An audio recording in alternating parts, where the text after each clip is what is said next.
Graça e paz, meus irmãos. Esse que vos fala é o pregador da graça, Fabiano Santana.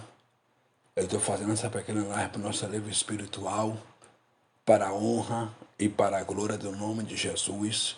Eu não vou me estender muito por conta do horário, mas quero ler uma palavra gloriosa do Pai aqui, para a glória de Deus, no livro de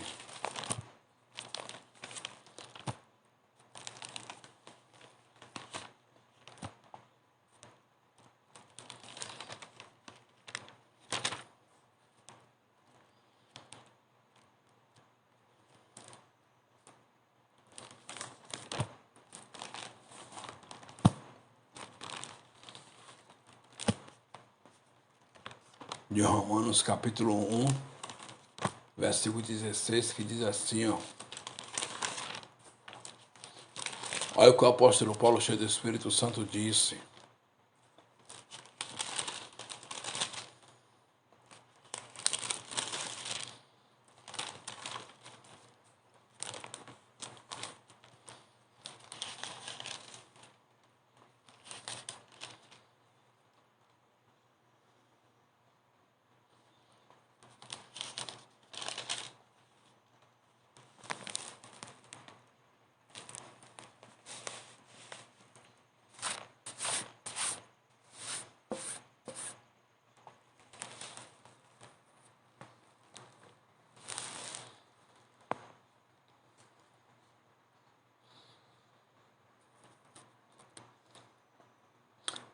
Livro de Romanos, capítulo 1, versículo 16, que diz assim: Porque não me envergonho do Evangelho de Cristo, pois é o poder de Deus para a salvação de todo aquele que crê, primeiro do judeu e também do grego. Então, o apóstolo Paulo, cheio do Espírito Santo, ele estava dizendo que ele não se envergonhava do Evangelho, pois o Evangelho é poder de Deus. Meus irmãos, poder de Deus não é gritar, poder de Deus não é sapatear, poder de Deus não é rodar, poder de Deus é o Evangelho. Quando se prega o Evangelho, o poder do Pai se manifesta. Então é isso aí, eleitos de Deus. Nós temos que pregar o Evangelho da graça, porque o poder de Deus mora dentro de nós, que é o próprio Cristo ressuscitado, que é o Evangelho. Então, eu declaro que eu não tenho nenhuma enfermidade, eu estou curado em nome de Jesus, pelo poder do Evangelho. Aonde se descobre a justiça de Deus? No Evangelho. Romanos capítulo 1, versículo 17 diz assim: Porque nele se descobre a justiça de Deus de fé em fé, como está escrito, mas o justo viverá da fé. Então, eleitos de Deus, o justo viverá da fé.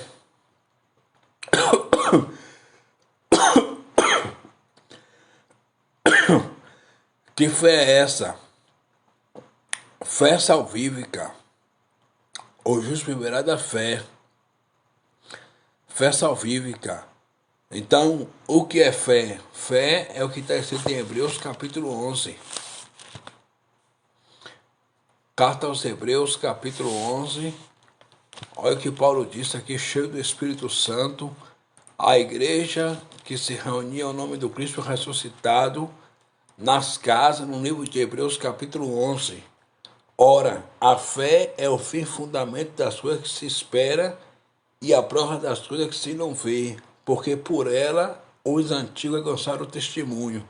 Então, fé é o firme fundamento das coisas que se espera e a prova das coisas que se não vê, porque por ela os antigos alcançaram o testemunho. Então, fé é isso, meus irmãos, é o firme fundamento das coisas que se espera e a prova das coisas que se não vê, porque por ela os antigos alcançaram o testemunho. No livro de Hebreus, capítulo 10, versículo 38, Paulo disse: Mas o justo viverá da fé, e se ele recuar, a minha alma não tem prazer nele. Glória a Deus. Então nós vivemos hoje por fé, eleitos de Deus. Não é por sacrifício, não é por dar dízimo, não é por fazer campanha, não é por guardar o sábado, não é por fazer jejum, não é por nada. Nós vivemos hoje pela fé. Entendeu? Salvação não é por obra meritória da lei mosaica, da lei de Moisés. Salvação é por graça. Pregou Paulo e prego eu aos Efésios capítulo 2, versículo 8. Porque pela fé sois salvo, por meio da graça. Isso não vem de vós, é dom de Deus. Então, a salvação é dom de Deus. E Paulo continuou dizendo no versículo 9 ainda: não venho das obras para que ninguém se glorie. Que obras são essas? Jejum, sacrifício, dar o dízimo, guardar o sábado, praticar a Páscoa judaica. A salvação não vem disso. A salvação é por graça. Eleitos de Deus, a salvação é por graça. No livro histórico de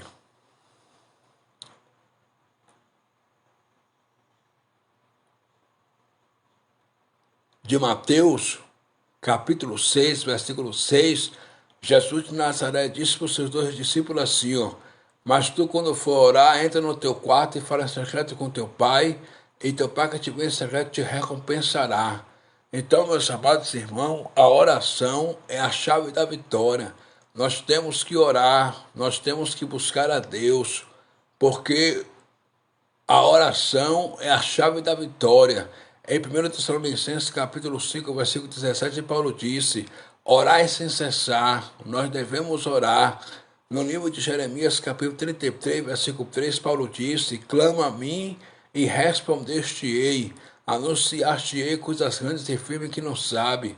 No livro histórico de Mateus, capítulo 21, versículo 22, Jesus de Nazaré, no dia de sua carne, disse: e tudo quanto pedide na oração, crendo recebereis. No livro histórico de Mateus, capítulo 7, versículo 7, Jesus de Nazaré disse: pedi, pedi, recebereis, bater se vos dá, buscar e encontrarei, pois quem pede recebe, quem busca encontra, quem bate se abre. Então é isso, eleito. Nós temos que orar, porque a oração é a chave da vitória. Eu quero dizer uma coisa para vocês. Deus não quer que seu filho fique com fome para ter comunhão com ele. O único jejum que Deus se agrada hoje é o que está escrito lá em Isaías, capítulo de número 58. Isaías capítulo 58 e o versículo 6. Olha o que está escrito aqui, ó. Isaías capítulo 58, versículo 6. Glória a Deus. Isaías capítulo 58, versículo 6, Paulo disse assim, ó: porventura não é este o jejum, Paulo disse, Isaías disse bem assim, ó: porventura não é este o jejum que escolhi, que solte a ligadura da impiedade, que desfaça a atadura do jugo, e que deixe livre os quebrantados e que despedece todo o jugo. Porventura não é também que reparta o teu pão com o faminto, e recolhe em casas os pobres desterrados, e vendo nu o cubra, e não te esconda aquele que é da tua carne. Então o jejum que Deus agrada hoje é esse, que você cubra aquele que está nu, derruba aquele que está nu, que não tem veste, reparta o pão com o faminto, ajude os necessitados. É esse jejum que o Pai se agrada hoje, meus eleitos. É esse jejum que o Pai se agrada hoje, porque o Pai não quer que você fique com fome para ter comunhão com Ele, não. Entendeu? O Pai quer que você pratique hoje o amor ao próximo. Jesus de Nazaré, no dia de sua carne, disse no livro de Lucas, capítulo 10, versículo 17, que o primeiro mandamento é amar o Senhor teu Deus de todo o teu coração, tua alma e teu entendimento, e o segundo mandamento é amar o teu próximo como a ti mesmo. No livro de João, capítulo 13, versículo 34, Jesus disse: um novo mandamento eu vos dou, que vós ameis uns aos outros, assim como eu vos ameis. Então, meus amados e queridos irmãos, nós temos que amar o nosso próximo hoje em dia. Nós temos que fazer de tudo pelo nosso próximo, entendeu? Tudo isso para a honra e para a glória do nome do Cristo ressuscitado. Bendito eternamente é o nome de Cristo ressuscitado. Eu quero dizer uma coisa para vocês. Olha que palavra gostosa Paulo disse aqui em Efésios capítulo 3, versículo 20. Essa palavra aqui eu tomo posse na minha vida, eu recebo na minha vida e receba também na sua vida, porque é uma palavra profética. é uma palavra de Deus para os nossos dias atuais. É uma palavra de Deus. Efésios capítulo 3, versículo 20, Paulo disse: ora, aquele que é poderoso para fazer tudo mais abundantemente, além daquilo que pedimos ou pensamos, segundo o poder que nos opera. O poder de Deus não opera no monte, o poder de Deus não opera em campanha, o poder de Deus não opera em sacrifício, o poder de Deus opera dentro de nós, meus irmãos. Então, esse é o evangelho de hoje. O poder de Deus opera dentro de nós. Glorificado e exaltado é o nome de Jesus Cristo ressuscitado. O poder do Pai habita dentro de nós. Eleitos de Deus, nós temos que buscar a Deus em espírito e em verdade, porque Ele é fiel. A nossa adoração hoje em dia é em espírito e em verdade. Observe que Jesus, conversando com a mulher samaritana, no livro histórico de João, capítulo 4, versículo de número 19, essa mulher tinha vários maridos, né? E o último marido que ela tinha era o quebra-galho. Jesus revelou a vida dela toda. A Bíblia diz em João, capítulo 4, versículo 19, versículo de número 17, assim, ó. A mulher respondeu e disse: não, senhor, não teu... A mulher respondeu e disse: não teu marido. Disse-lhe Jesus: disseste bem, não teu marido, porque tiveste 5 maridos, e o que agora tem não é teu, não é teu marido. Isso disseste com verdade. Disse-lhe a mulher: Senhor, vejo que és profeta. Nossos pais adoraram neste monte, o monte de Jerusalém, que não existe mais, que foi derrubado no ano 70 depois de Cristo, pelo general romano Tito II, depois de Cristo. Depois de Cristo, meus eleitos. Entendeu? Nossos pais adoraram neste monte, e vós dizeis que é em Jerusalém, lugar onde se deve adorar. Disse-lhe Jesus: mulher, crê-me que a hora vem, já chegou, em que nem neste monte, nem em Jerusalém, adorareis o Pai. Vós adorais o que não sabe, mas nós adoramos o que sabemos, porque a salvação é dos judeus.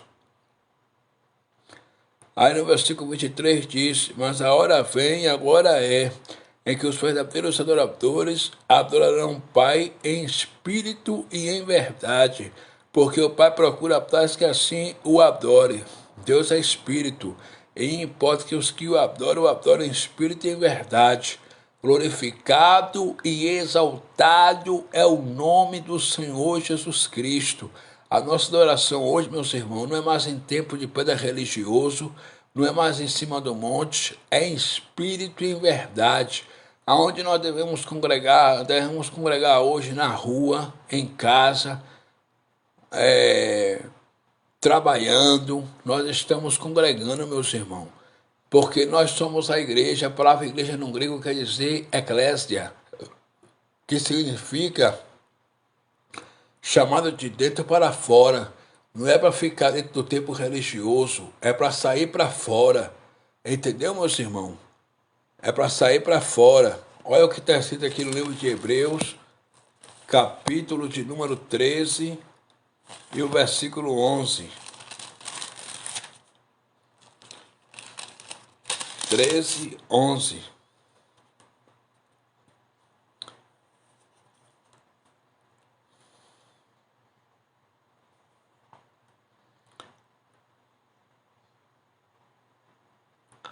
Porque os corpos dos animais, cujo sangue é pelo pecado, trazido pelo sumo sacerdote para o santuário, os queimado fora do arraial. E por isso Jesus,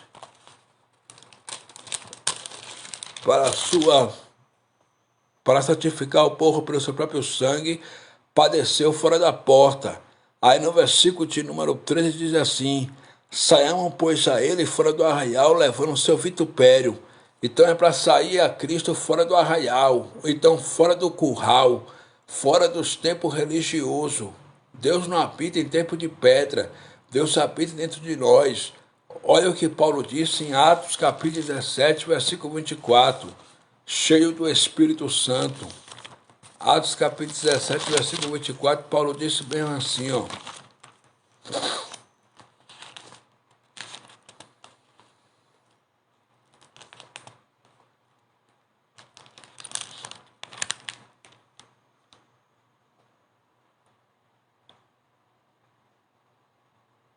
O Deus que fez o mundo e tudo o que nele há, sendo o Senhor do céu e da terra, não habita em templo feito por mão de homem, nem tampouco é servido por mão de homem algum, como que necessitando de alguma coisa, pois é Ele mesmo que dá vida e respiração a todas as coisas.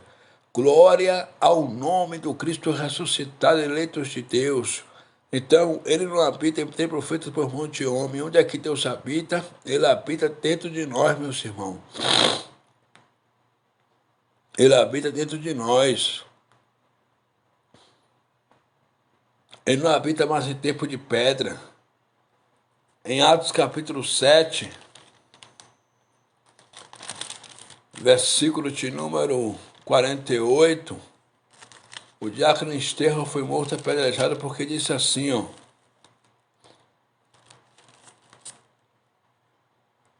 Mas o Altíssimo não habita em templo feito por mão de homem, como que disse o profeta.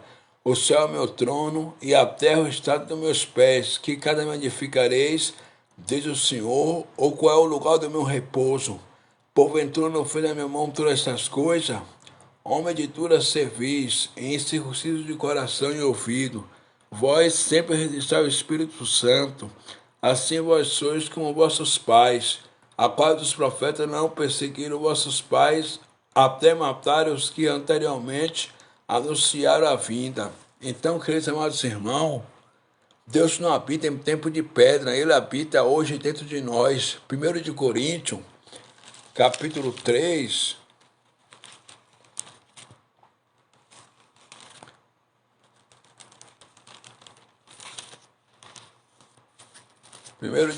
capítulo 3, versículo 16, olha o que o apóstolo Paulo, cheio do Espírito Santo, disse.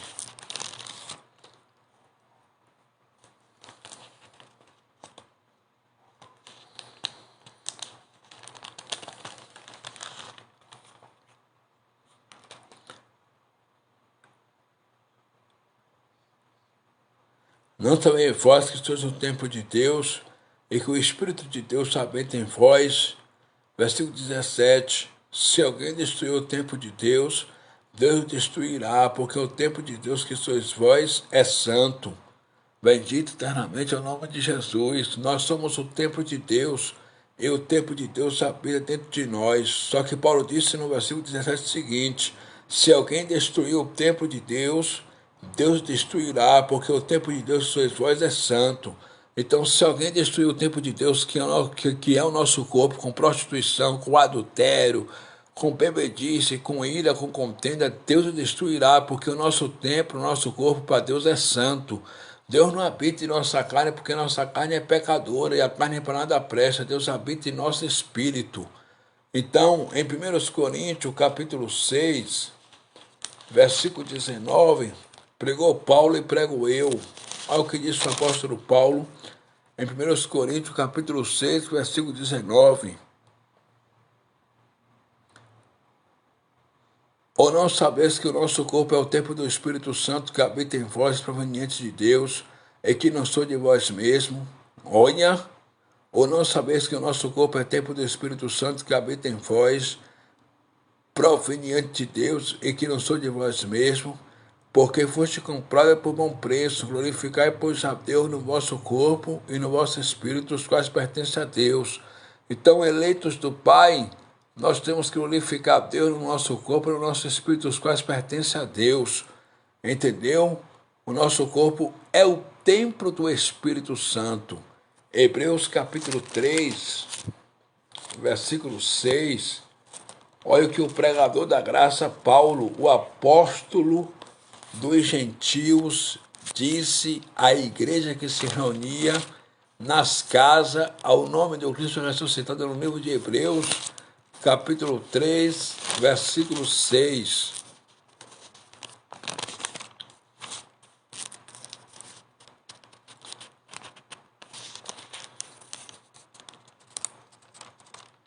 Olha o que disse. Mas Cristo, como um filho sobre a sua própria casa, a qual casa essa somos nós, se tão somente conservavam firme a confiança e a glória da esperança até o fim. Então, olha o que acontece. Mas Cristo, como um filho sobre a sua própria casa, a qual casa somos nós, se tão somente conservar o firme a confiança e a glória da esperança até o fim. Então, Cristo, como filho, sobre a sua própria casa, a qual casa somos nós. Nós somos a casa de Deus, nós somos o edifício de Deus, a morada do Espírito Santo. Ele não habita mais dentro de pedra de tempo religioso, ele habita hoje dentro de nós, meus irmãos. Glória a Deus por isso. Entendeu, meus irmãos? Glória a Deus por isso. Eu quero dizer uma coisa para vocês. Os intitulados padres, bispos, pastores, apóstolos, eles dizem que Mateus, Marcos, Lucas e João é evangelho, mas isso é uma grande mentira. Por que uma grande mentira? Porque aos Hebreus, capítulo 9, versículo 16, pregou o apóstolo Paulo cheio do Espírito Santo e prego eu, ele disse assim, ó, porque onde há testamento, necessário é que intervenha a morte do testador, porque um testamento tem força onde houve morte. Obterá ele algum valor enquanto o testador vive? Então, no livro de Mateus, Marcos, Lucas e João, o testador Jesus de Nazaré ainda estava vivo na sua carne.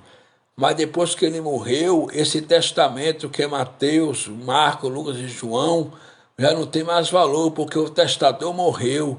O testamento só tem valor enquanto o testador está vivo. E em Mateus, Marcos, Lucas e João, Jesus estava vivo, tinha valor ainda. Mas depois da sua morte não tem mais valor, meus irmãos. Ele jogou mão para a direita, mão para a esquerda e disse no aramaico: o tetelestai está consumado, e estabeleceu a graça de Deus para nossas vidas hoje. Então hoje nós estamos em graça, meus eleitos. Estamos em graça para a glória de Deus Pai. Entendeu? Estamos em graça para a honra e para a glória do nome de Jesus Cristo ressuscitado. Estamos em graça hoje para a glória do sangue, para a glória de Deus Pai. Entendeu? Estamos em graça hoje.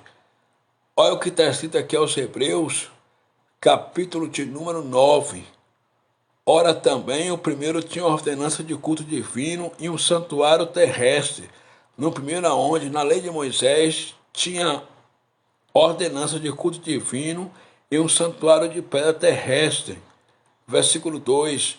Porque o tabernáculo estava preparado o primeiro que havia, o candeeiro e a mesa e os pães da proposição que se chama o santuário. Mas depois do segundo véu, estava o tabernáculo que se chama o Santo dos Santos, que tinha um incensário de ouro e a arca do concerto coberta de ouro, todo em redor, em que estava um vaso de ouro que continha o maná e a vara de Arão que tinha florescido e a tábua do concerto. Então esse negócio de culto, fazer culto, era coisa da lei de Moisés que foi abolida por Cristo. Ora, também o primeiro tinha uma ordenança de culto divino e um santuário terrestre. Entendeu? Na lei de Moisés tinha ordenança de culto divino e um santuário terrestre.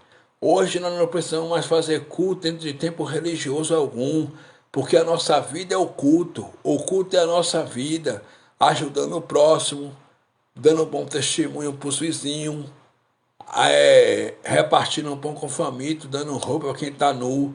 Isso é o nosso culto hoje, meus irmãos. É em espírito e em verdade.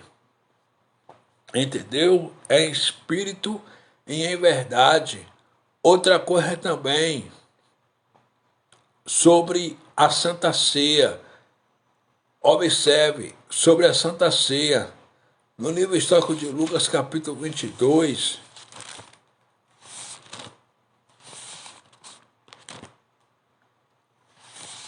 Lucas capítulo 22,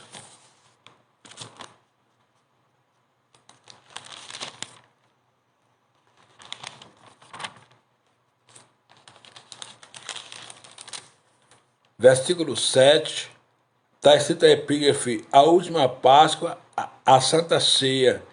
Chegou, porém, o dia da festa dos pães asmos, em que importava sacrificar a Páscoa, e mandou a Pedro e a João, dizendo: ide, preparai-nos a Páscoa para que a comamos. Para que a comamos. E eles lhe responderam: onde querem que preparemos? E ele lhes disse: eis que quando entrardes na cidade, encontrareis um homem levando um cântaro de água, segui até a casa em que ele entrar, e direis ao pai da família do casal: o mestre diz: onde está o aposento em que hei de comer a Páscoa com os meus discípulos? Não era a Santa Ceia, era a Páscoa judaica com seus discípulos, onde hei de comer a Páscoa com meus discípulos. Então ele vos mostrará o grande cenáculo mobilado, aí fazer os preparativos. Indo, eles acharam um que lhe havia sido dito, prepararam a Páscoa, e chegada a hora, pôs-se à mesa, e com ele os 12 apóstolos. E disse-lhe: desejei muito convosco comer, e disse-lhe: desejei muito comer convosco esta Páscoa, antes que padeça. Jesus estava dizendo para os seus 12 discípulos que antes que ele morresse na cruz do Calvário, ele desejou muito comer a Páscoa judaica, que era feita com pães asmos, com vinho, com ervas amargas. Antes que ele morresse na cruz do Calvário, ele desejou comer a Páscoa com seus 12 discípulos. E a Páscoa, só quem poderia comer eram os judeus circuncidados da lei de Moisés, de origem judaica. Nenhum gentil ou estrangeiro poderia comer da Páscoa, entendeu? E o sentido lá do padre hoje chama de Santa Ceia, mas é Páscoa judaica, meus irmãos. E isso foi abolido por Cristo na cruz do Calvário. Observe o que Paulo disse em 1 Coríntios, capítulo 11, versículo 17.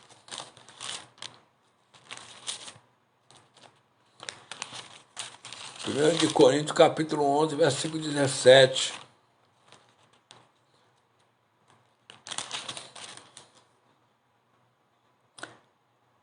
Nisto, porém, que vou dizer-vos, não vos louvo, porquanto vos ajuntais, não para melhor, senão para pior, porque antes de tudo, os que quando ajuntais na igreja, há entre vós dissensões, e em parte o creio. Então Paulo disse para os irmãos da igreja de Corinto, que era uma cidade idólatra: nisto, porém, que vos dizer-vos, não vos louvo, porquanto vos ajuntais não para melhor, senão para pior, porque os irmãos em Corinto estavam se reunindo para comer a Páscoa, não para melhor, e sim para pior. Aí Paulo continua dizendo: porque antes de tudo, ouço que quando vos ajuntais na igreja, há entre vós dissensões, e em parte o creio, e até importa que haja entre vós heresia, para que os que são sinceros se manifestem entre vós, de sorte que quando vos ajuntais no lugar, não é para comer a ceia do Senhor, porque comendo cada um toma antecipadamente sua própria ceia, e assim um tem fome e outro embriaga-se. Por quê? Porque na guerra de Coríntio, os ricos comiam sua própria Páscoa sozinhos e deixavam os pobres com fome. Os ricos comiam muita comida e deixavam os pobres com fome. Aí Paulo continuou dizendo mesmo assim, no livro de 1 Coríntios, no livro de 1 Coríntios, capítulo 11, versículo de número 22. Não tende porventura casa para comer e para beber? Ou desprezai a igreja de Deus, que somos nós, né? Envergonhais os que nada têm, porque os ricos estão envergonhando os pobres. Os ricos estavam levando muita comidaça para a Páscoa, para a ceia, para a Páscoa, e estavam comendo só os ricos entre os ricos. E os pobres ficavam só olhando eles comerem porque não tinham o que comer. E eles estavam envergonhando a igreja de Deus, que eram os pobres. envergonhai os que nada têm, que vos dizei, louvar-vos-ei nisso, não vos louvo. Aí Paulo disse no versículo 23, porque eu recebi do Senhor o que também vos ensinei, que o Senhor Jesus, na noite em que foi tirado, ou em que foi traído, tomou o pão, e tendo dado graça, partiu e disse, tomai e comei, isto é o meu corpo que é partido por vós, fazei isso em memória de mim. Então, Paulo disse que recebeu isso aqui do Senhor Jesus, que na noite que ele foi traído por Judas Iscariote, ele tomou o pão, o partiu e disse, tomai e comei, isto é o meu corpo que é partido por vós, fazer isto em memória de mim. Aquele pão que Jesus pegou, ele disse que era o corpo dele, que estava sendo partido pelos seus dois discípulos, que eram judeus de origem judaica. Fazer isso em memória de mim. Aí no versículo 25, Paulo disse, semelhantemente também, depois de cear, tomou o cálice, dizendo, este cálice é um novo testamento no meu sangue. Aquele cálice que Jesus pegou, o vinho, o cálice, ele disse que era um novo testamento no sangue dele. Semelhantemente também, depois de cear, tomou o cálice, dizendo, este cálice é um novo testamento no meu sangue. Fazer isso toda a vez que beber em memória de mim. Então Jesus estava dizendo para os seus dois discípulos, que eram judeus de origem judaica, olha, esse cálice é o novo testamento no meu sangue. Fazer isso em memória de mim. Em memória de quem? De Jesus, porque ele ia morrer, meus irmãos. Ele ia morrer. E como ele ia morrer, era para os discípulos continuarem fazendo a Páscoa judaica em memória dele. Entendeu? Em memória dele. Fazer isso em memória de mim. Porque toda vez que comerdes este pão e beberdes este cálice, anunciais a morte do Senhor até que venha. Porque Jesus ia morrer. E como ele ia morrer, ele queria que seus discípulos continuassem praticando a Páscoa judaica. Porque toda vez que eles comessem os pães asmos, as ervas amargas,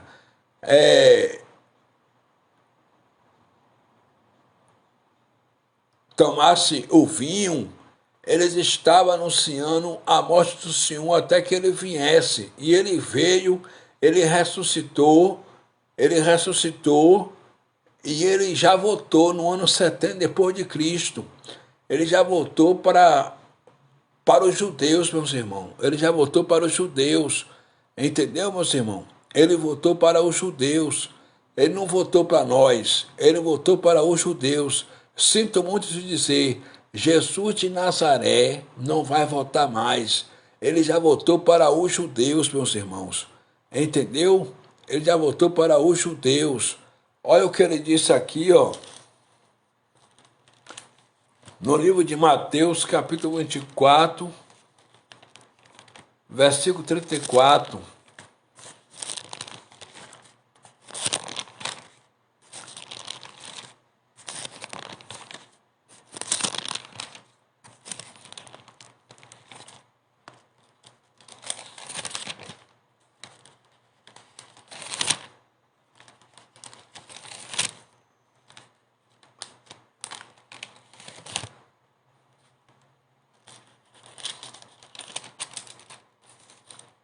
Mateus capítulo 24, versículo 34. Em verdade vos digo que não passará esta geração sem que todas essas coisas aconteçam. Que geração? A geração de Jesus de Nazaré. Aquela geração de Israel. Ele disse, em verdade vos digo que não passará esta geração sem que todas essas coisas aconteçam. Então o que acontece? Jesus, ele já voltou, meus irmãos. Ele voltou para os seus 12 discípulos, para o povo de Israel, não foi para nós, foi para os seus discípulos. Aí no livro de Mateus, capítulo 24, Jesus disse assim, ó.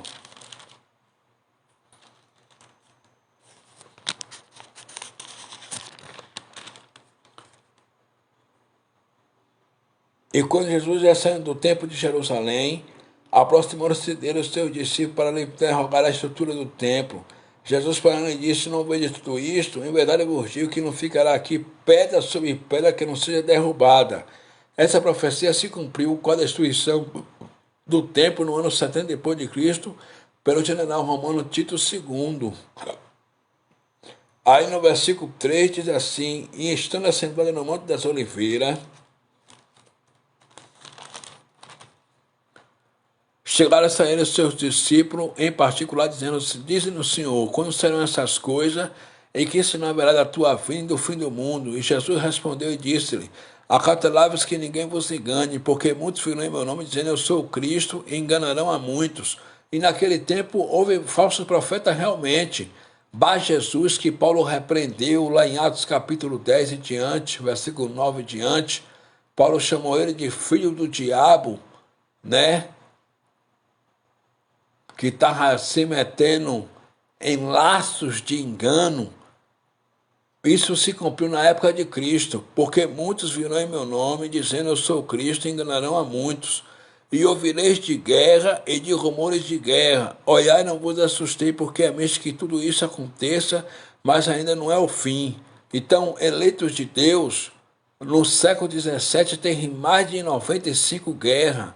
No século XVIII tem mais de 95 terremotos. Isso aqui já se cumpriu, tudo isso aqui já se cumpriu, entendeu? Mas ainda não é o fim.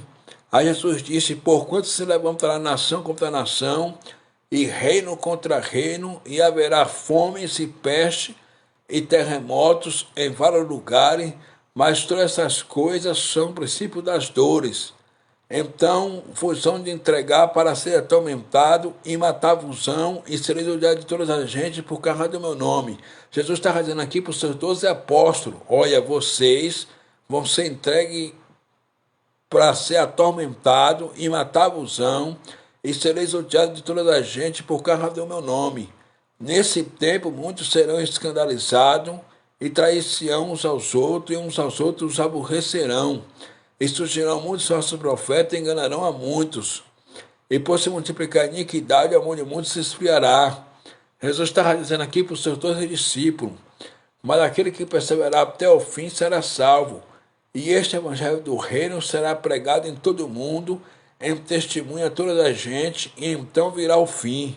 Então, queridos amados irmãos, aí no versículo 11 diz assim, o sermão continua a grande tribulação. Quando eu pus vídeo que a abominação da desolação de que falou o profeta Daniel, está no lugar santo, quem lê que entenda. Então, os que estiverem na Judéia, que fuja para os montes, e quem estiver sobre o telhado, não deixa tirar alguma coisa de sua casa, e quem estiver no campo, não volte a buscar suas vestes, mas sai das grávidas e das que amamentarem naqueles dias. Observe o que Jesus disse no versículo 15. Quando eu pus vídeo que a abominação da desolação de que falou o profeta Daniel está no lugar santo, que era o templo de Jerusalém, quem lê que entenda. Então os que estiverem na Judéia, que fuja para os montes. A pergunta que não quer calar, a Judéia fica no Brasil? Não, a Judéia fica lá em Jerusalém, lá em Israel.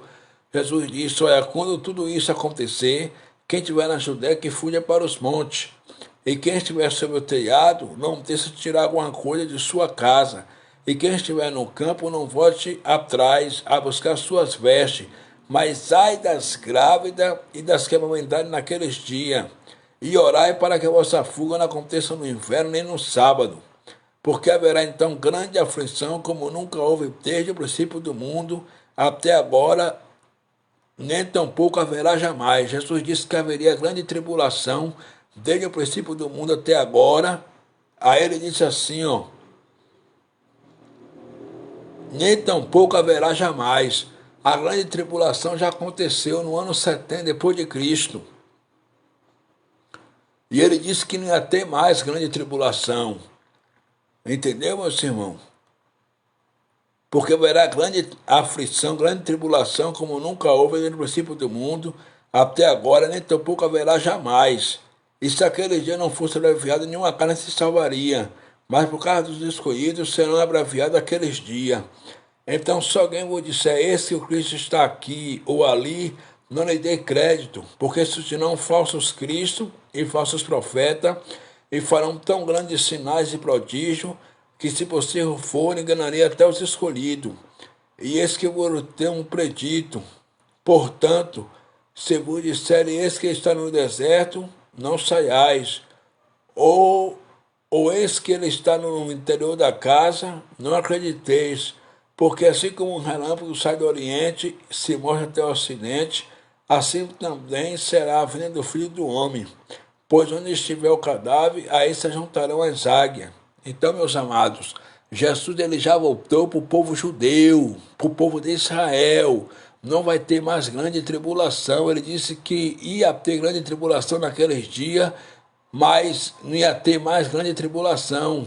Ele disse no versículo de número 21, porque haverá grande tribulação, como nunca houve desde o princípio do mundo até agora, nem tampouco haverá jamais, entendeu? Jamais haverá, entendeu, eleitos de Deus? Jamais haverá. Então Jesus de Nazaré não vai voltar mais.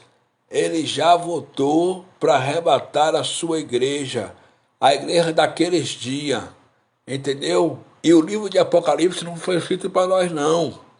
O livro de Apocalipse foi escrito para as 7 igrejas da Ásia Menor, para os judeus de origem judaica. Tanto é que no livro de Apocalipse, capítulo 1,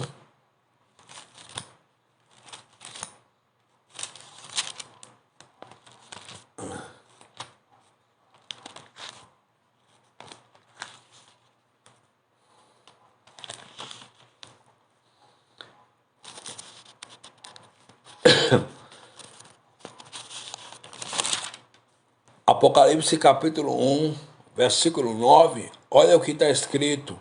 Eu, João, que também sou vosso irmão e companheiro nas aflições e no reino e na paciência de Jesus Cristo, estava na ilha chamada Pátria por causa da palavra de Deus e pelo testemunho de Jesus Cristo. Eu fui arrebatado em espírito no dia do Senhor, e ouvi detrás de mim uma grande voz como de trombeta que dizia: o que vês, escreve no livro, e envia às 7 igrejas que estão na Ásia, a Éfeso, e a Esmina, e a Pérgamo, e a Tiatira, e a Sarde, e a Filadélfia, e a Laodiceia. As 7 igrejas que estavam na Ásia Menor, a Pérgamo, a Éfeso, a Laodiceia, a Sarde, a Esmirna, a Filadélfia. Envirei-me para ver quem falava comigo. E virando-me, vi 7 castiçais de ouro, e no meio dos 7 castiçais, um semelhante ao Filho do Homem, vestido até os pés de uma veste comprida, encingido pelo peito com um cinto de ouro, e a sua cabeça, cabelos eram brancos como lã branca, como a neve, e os olhos como chama de fogo, e os seus pés semelhante a latão reluzente, como se estivesse sido refriado numa fornalha, e a sua voz como a voz de muitas águas. E ele tinha na sua destra 7 estrelas, e da sua boca saiu uma aguda espada de 2 fios, e o seu rosto era como o sol quando na sua força resplandece. Aí o que acontece? Ele já veio, meus irmãos, Jesus já voltou. Olha o que está escrito aqui em Efésios capítulo 2, versículo 5. Lembra-te, pois, de onde caíste, arrepende-te e pratica as primeiras obras. Quando não, brevemente a ti virei. Tirarei do seu lugar o teu castiçal, se não te arrependeres. Brevemente, daqui a 2000 anos? Não, Senhor. Brevemente, rapidamente a ti virei. Rapidamente a ti virei, meus irmãos. Rapidamente a ti virei. Olha o que está escrito aqui em Apocalipse capítulo 3 e o versículo 11.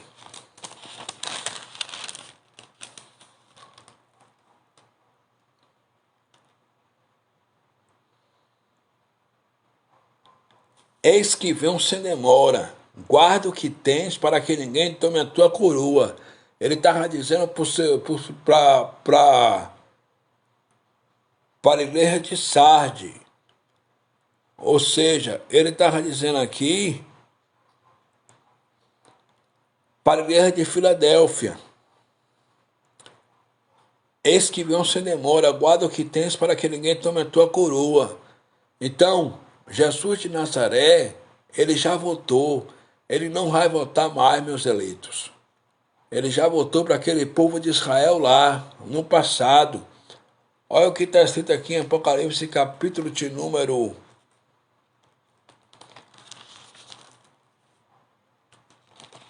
22.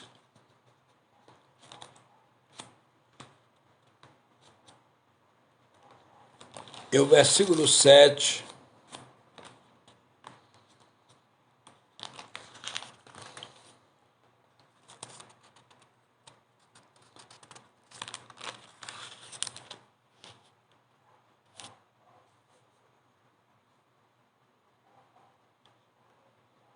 Eis que presto venho, bem-aventurado aquele que guarda as palavras desta profecia, deste livro.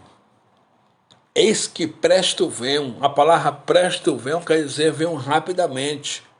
Venho rapidamente. Aí no versículo de número 20 diz assim, ó: aquele que testifica estas coisas diz certamente, cedo venho. Amém. Ora vem, Senhor Jesus. Ele disse, cedo venho, ora vem, Senhor Jesus. Então Jesus, ele já veio, meus irmãos. Ele já veio. Apocalipse capítulo 1, versículo 7. Olha o que está escrito aqui, ó.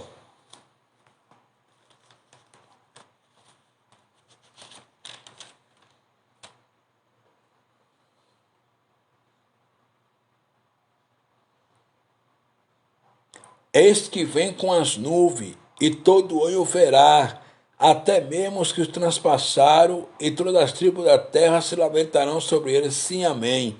Quem foi que transpassou Jesus? O soldado romano. Ele diz, eis que vem com as nuvens, e todo olho verá, até mesmo os que transpassaram, e todas as tribos da terra se lamentarão sobre ele. Sim, amém. Quem foi que transpassou Jesus? Os soldados romanos, meus irmãos. Entendeu? E a expressão esse que vem sobre as nuvens quer dizer que ele vinha com juízo, para fazer juízo sobre aquela geração. Porque a palavra esse que vem sobre as nuvens quer dizer juízo. Juízo de Deus sobre aquela geração. Entendeu? Juízo de Deus sobre aquela geração, meus eleitos.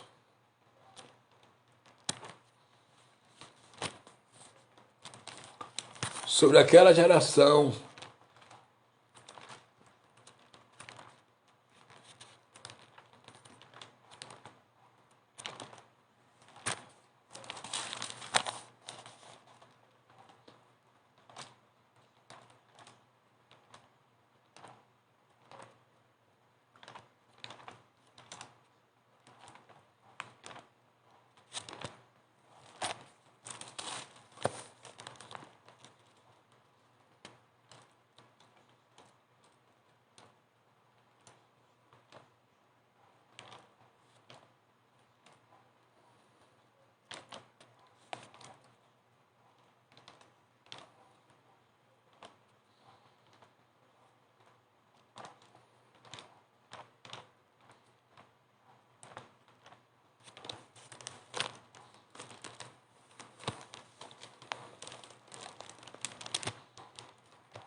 Então Jesus ele já voltou para o povo de Israel.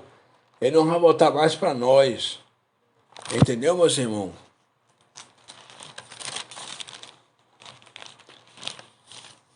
Ele já voltou para o povo de Israel. No livro da Lamentação do profeta Jeremias, capítulo 2, diz assim, ó: como cobriu o Senhor de nuvem na sua ira a filha de Sião.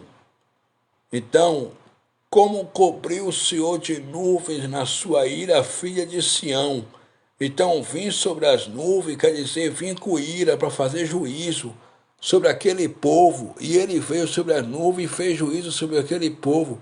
Até aqueles que os transpassaram, os soldados romanos que eles transpassaram, foram mortos no dia do juízo, no ano 70 depois de Cristo, quando o general romano Tito II invadiu Jerusalém, matou os sacerdotes, incendiou o templo de Jerusalém e também assassinou aqueles que transpassaram o corpo de Jesus, os soldados romanos, meus irmãos. Entendeu, eleitos de Deus? Isso aqui já se cumpriu. Então Jesus não vai voltar mais. Ele já voltou. E lá no livro histórico de Mateus,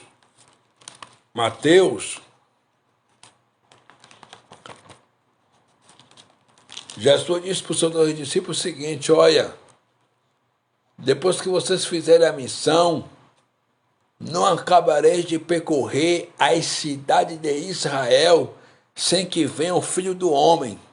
A pergunta que não quer calar é: os dois discípulos estão percorrendo a cidade de Israel até hoje? Não. Os dois discípulos eles já morreram, meus irmãos. Eles já morreram. Eles não estão mais percorrendo as cidades de Israel. Eles já morreram, meus eleitos. Entendeu? Então Jesus não vai voltar mais. Ele já voltou e hoje ele mora dentro do nosso espírito. Ah, pregador, o que vai acontecer com nós? O que vai acontecer é o seguinte: quando nós morremos, partimos dessa vida para outra vida, o que está escrito em Eclesiastes capítulo 7, versículo de número, capítulo 12, versículo 7. E o pó volta para a terra como era, e o Espírito volta para Deus que o deu. Então, o Filho da salvação que tem o Espírito Santo de Deus, o Espírito vai voltar para Deus que o deu. Entendeu, eleitos? É isso que vai acontecer. Então, Jesus de Nazaré não vai voltar mais. Ele já voltou para os judeus, meus irmãos. Nós não somos judeus, nós somos gentios. Hoje nós estamos reinando em vida e em perfeita vitória. Olha o que está escrito aqui em Romanos capítulo 5 e o versículo 17. Porque se pela ofensa de um só a morte reinou, por este muito mais os que recebem a abundância da graça e o dom da justiça reinarão em vida por um só Jesus Cristo. Nós já estamos reinando em vida por um só Jesus Cristo. Glória ao nome de Deus. Nós já estamos reinando em vida, meus irmãos, por um só Jesus Cristo. O nosso reino não é carnal, é espiritual. Já estamos reinando em vida por um só Jesus Cristo. Glória a Deus. Glorificado seja o nome de Cristo Jesus. Bendito eternamente é o nome do Cordeiro de Deus que morreu e ao terceiro dia ressuscitou e hoje habita dentro de nós, dentro do nosso espírito, para a honra e para a glória do nome de Jesus Cristo ressuscitado, meus eleitos.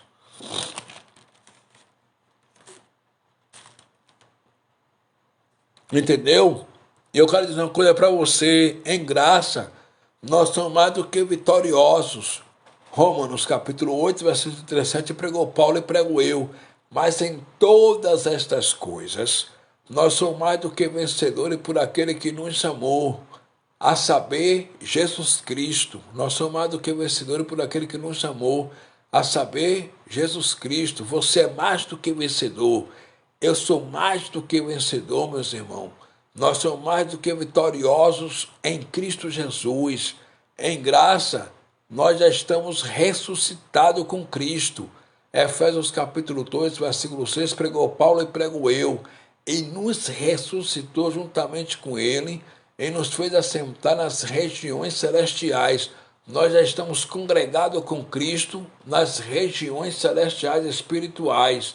Entendeu? Em graça também, nós já estamos perdoados. Colossenses capítulo 2, versículo 13, Paulo disse que ele perdoou todas as nossas ofensas.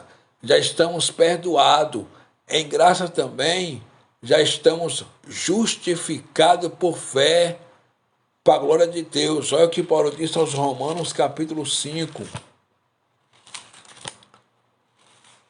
Romanos capítulo 5, Paulo pregou e disse mesmo assim, ó.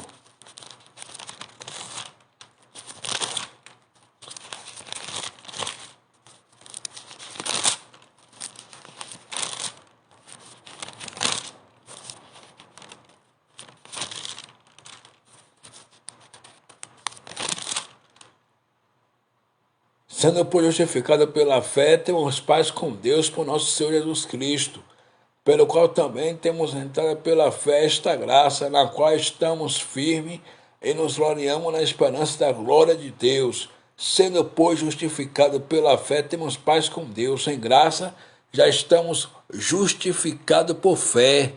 Você já está justificado diante de Deus. Eu já estou justificado diante de Deus por fé.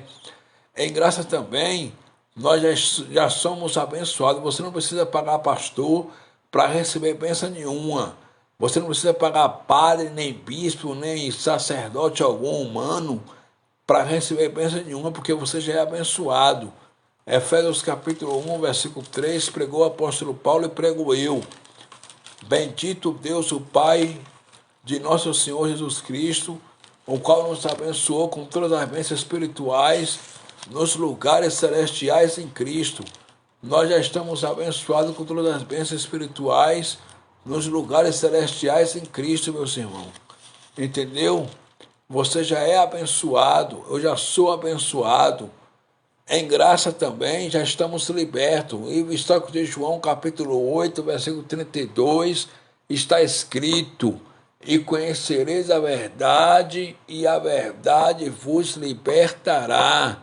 Nós já estamos libertos da religião, do sistema religioso, das gaiolas religiosas, já estamos libertos disso.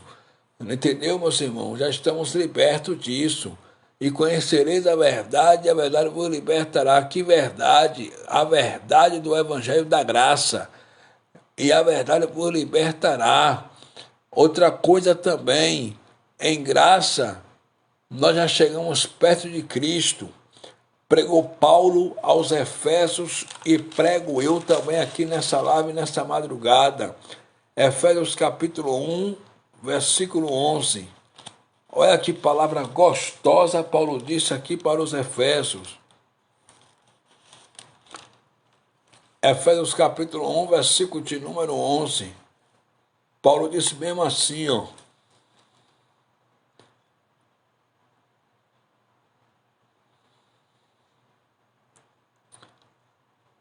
Ou seja, Efésios capítulo 2, versículo 11.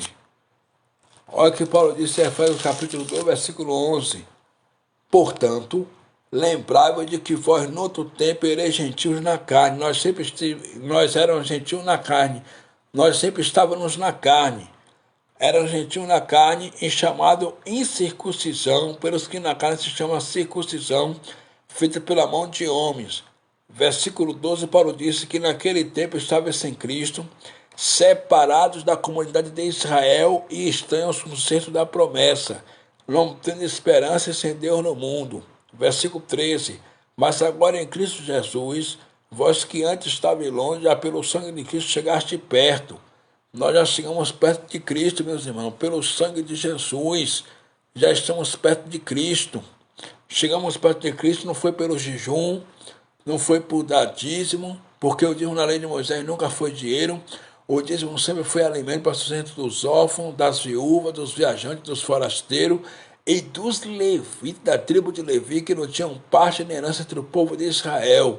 Aí Paulo disse, olha, portanto lembrava que vós naquele tempo estavais gentio na carne e chamada de circuncisão, pelo que na carne se chama circuncisão, feita pela mão dos homens, que naquele tempo estava sem Cristo, separado da comunidade de Israel e estranho ao conceito da promessa, não tendo esperança e sem Deus no mundo. Versículo 13. Mas agora em Cristo Jesus, vós que antes estavais longe, já pelo sangue de Cristo chegaste perto, porque ele, a nossa paz, o qual de ambos os povos fez um, e derribando a parede de separação que estava no meio, na sua carne desfez a inimizade. Isto é a lei dos mandamentos, que consistia em ordenança. Olha, na sua carne desfez a inimizade. Isto é a lei dos mandamentos, que consistia em ordenança, para criar em si mesmo dos dois um novo homem, fazendo a paz, e pela cruz reconciliar ambos com Deus em um corpo,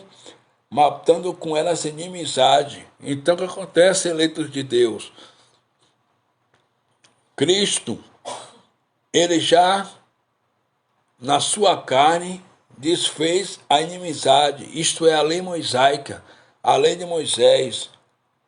Ele desfez a inimizade, a lei de Moisés, a lei dos mandamentos que consistia em ordenança, para criar em si mesmo dos dois um novo homem fazendo a paz. Então, eleitos de Deus, Cristo, ele já fez tudo isso por nós. Receba essa palavra nesta madrugada, em nome do Cristo ressuscitado. Antes de mais nada, eu quero fazer uma breve oração. Senhor e Cristo, eu quero te pedir perdão pelas obras da carne cometida, conforme Paulo disse em Gálatas capítulo 5, versículo 19, que as obras da carne são conhecidas, quais são prostituição, ira, peleja, iniquidade, porfia, inveja, bebedice, glutonaria. Meu Deus, me perdoe em nome do Cristo ressuscitado, meu Deus. Eu quero pedir a tua graça, a tua misericórdia sobre a minha vida, pelo poder que é no nome de Cristo ressuscitado. Pai amado, Pai santo, Pai justo, que essa palavra corra e seja glorificada, Pai. Jesus já voltou para o povo de Israel, não vai voltar mais. Hoje ele habita dentro do nosso espírito, hoje ele mora dentro de nós. Então o que acontece, meu Pai? Eu te agradeço por tudo, pelo ar que eu respiro, pela saúde, pelo pão, pela água, pelo café, pela janta, por tudo quanto o Senhor tem nos dado. Muito obrigado, Espírito Santo, para a tua glória e para a tua honra. Amém.